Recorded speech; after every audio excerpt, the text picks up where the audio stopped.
พ่อพ่อมัดแขนให้ลูก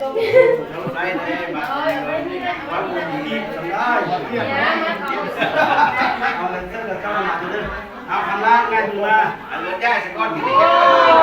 คันล่าง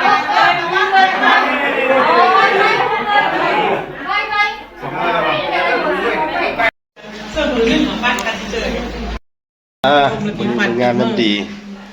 คู่เสี่ยวมามัดคอต่อแขนเอาเพิ่นมือดีมืองามลูกดาเพิ่นกันมามัดแขนเอาต่างส่งท้ายปีเก่าต้อนรับปีใหม่ให้หมู่คู่เสียสหายแต่ละคนฮักแพงเอากันเด้ออยู่ดีมีแห้งปีใหม่เด้อปีใหม่พาใหม่สุขภาพแข็งแรงอันใดบ่จบบ่ดีแล้วให้ตรงกับปีเก่าเหมือนเด้อเราบ่ซื้อซะซื้อ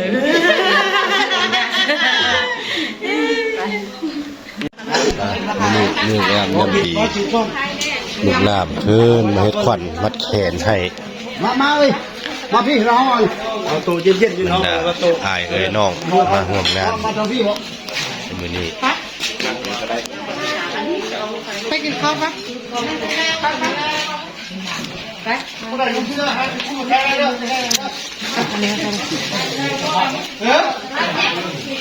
ไปจ้ะมาเลยมาเลย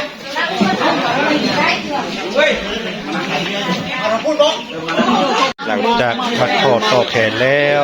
รับประทานอาหารแรงกินข้าวแรงสามัคคีแล้วพูดไปพูดมาเรานะก็มีคนเป็นอีกไป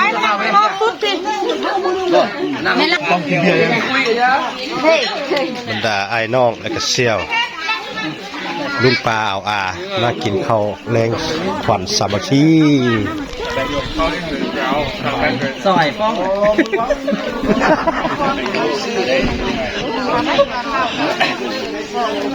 เขาทานต้นไม้ไปเนาะเขาเอาเลยเนาะเขาจะมาไปลงบ้าไปเจอพวกเพียงเลยวะสมัครน้ำไปถึงยาบ่กินข้าวลูกลูกเต้าลูกหลานเมียเสียงเพิ่นใส่อายเยอะเสียเห็นไหม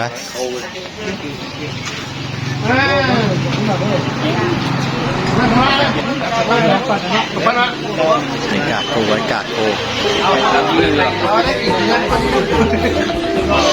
ฮัลโหลนั่งฮัลโหลอ๋อ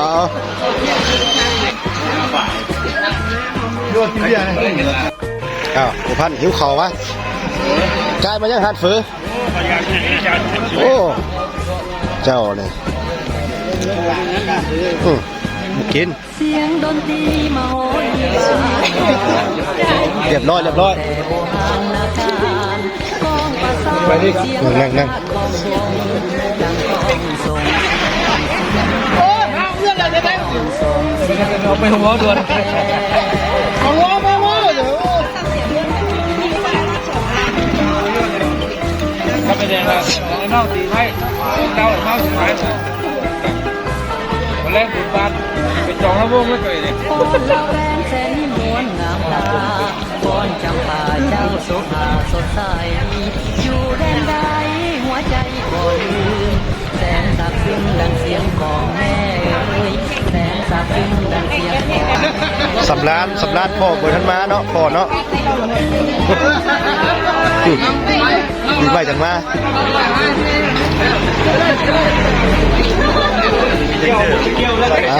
เสียงไม่เสียงกับผ้าแค่กินข้าวกินน้ำเลยแม่มึงก็ได้ยกแม่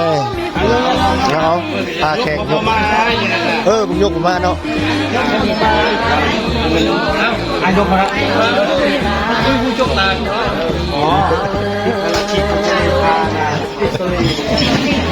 เอ็กซ์เลยอันวิซ่าประเทศนั่นเองเดี๋ยวยังแล้วมาความจริงเนาะโอ้หมอลิกก็มายุ่งอะไรนะยังว่าหาแล้วมูจะร่วมพูดไปพูดเอาไปไฟส่วนกินเลยเพื่อให้ส่วนกินป๊อบคือเขามากินข้าวเนี่ยนี่ผู้ชายสิงโตกันมือนะเฮ้ย ในบ้านเกี่ยวนึงเกี่ยวสองต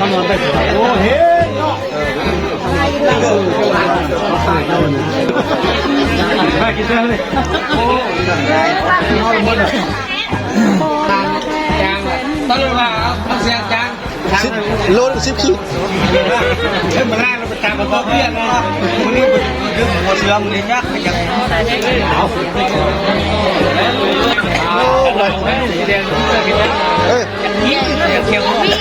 บอกหัวหน้าจะแจกสัก อย่างนี้เลย เอาเดี๋ยวก็ขาดเสียงเพลงของพี่เลยเขาเยอะเดี๋ยวเนาะเสียงเพลงเป็นฮามเลยมือนี่อ่ะมือจังไรบ้าน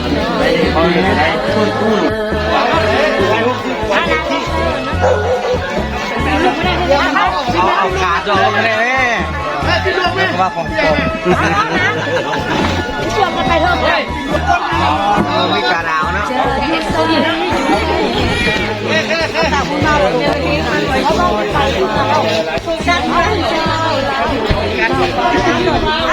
ครับอย่างนี้ใช่หรอไปโย่เฮ้ยยกเดิมเชี่ยวดอง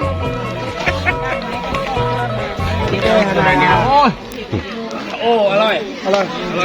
2,000เลยเดี๋ยวมาเป็นยองอยู่ครับเพิ่งว่าเลยจะเฮ้ยบอกเลยเนี่ยคือแม่ทำไมบ้าว่าเขา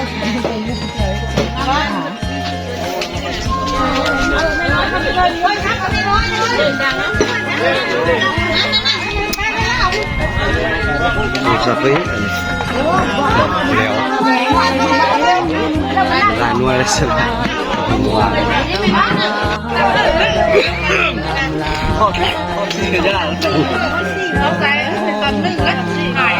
พอจะซี่ลงมานับนะเราจะเต็มจะกองเนี่ยจานหนึ่งแล้วมันอันนี้ระดับแทนปลายขึ้นมานะจานหนึ่งนะแซมทอ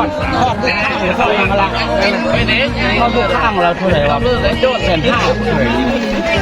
โตเนี่ยมันโตไม่ดีโตไม่ดีไม่จ้าเลยจ้ากระจายยังไม่จ้าแองลมสาวก็แองนี่ลมสาวได้แองนี่ได้โอ้ผ่านหัวหน้ารถสองเที่ยวนี่คืออย่างเซ่เลยวะ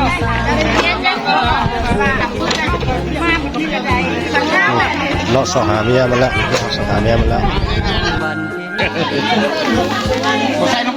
จากกินข้าวแรงแล้วกับแต่นั่งล้มกันดินซื้อเด้อตู้เก็บไม่ได้เปิดแล้วตอนนายเอ้ย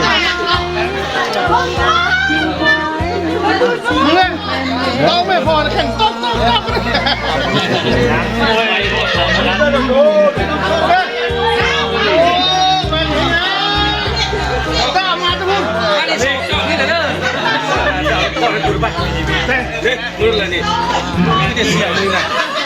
เขาโคนเขา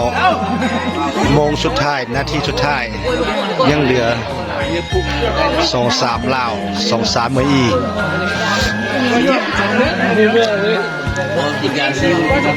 นะมันเจ๊สิ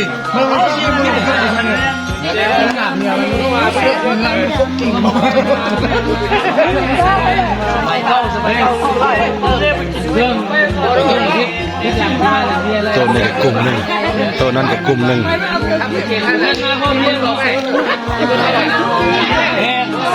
นักขี้องค์นี้เนี่ยให้เนี่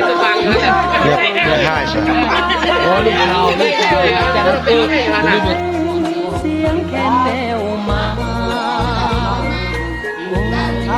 ควันตาสาวไทยดำตำผ้าแพง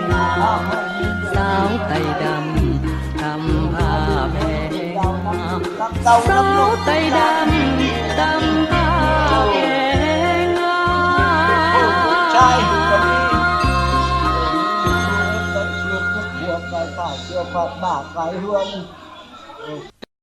ในงานแดงมันนี่ถึงเงินอ่าวเงินหนองทรายปั๊บเพื่อน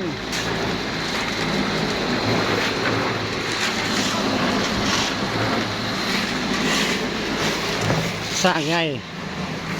ายมาแต่บ้านหนองกอง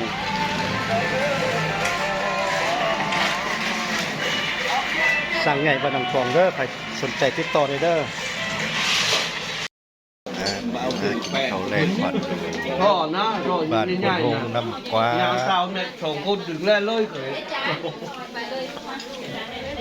rồi hả tôi đi áo lao sao mà